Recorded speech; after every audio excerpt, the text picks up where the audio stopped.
kamu apa? Kau coba bisa berbohong aku.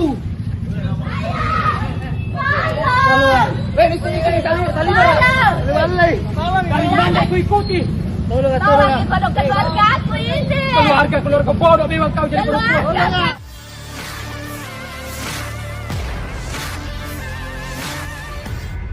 Sebuah video yang memperlihatkan insiden penikaman seorang pria di kawasan Sudiang, Makassar viral di media sosial.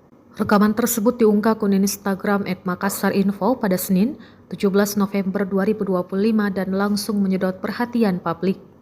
Dalam video yang beredar, tampak suasana jalan raya dipenuhi banyak warga yang berkerumun di malam hari. Seorang pria terlihat mengalami luka tikaman dan dipeluk oleh seorang wanita di tengah keramaian.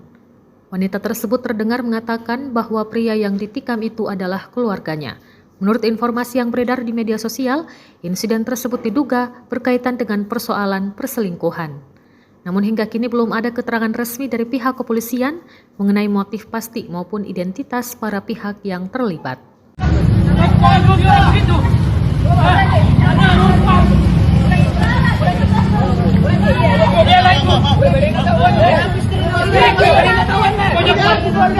Benar kamu apa?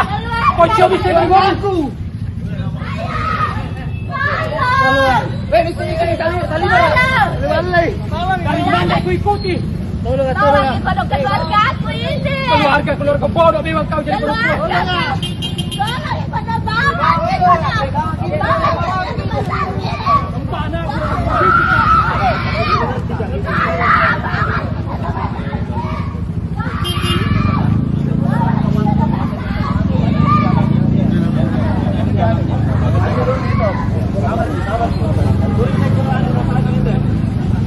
Download Tribun X sekarang, menghadirkan lokal menjadi Indonesia.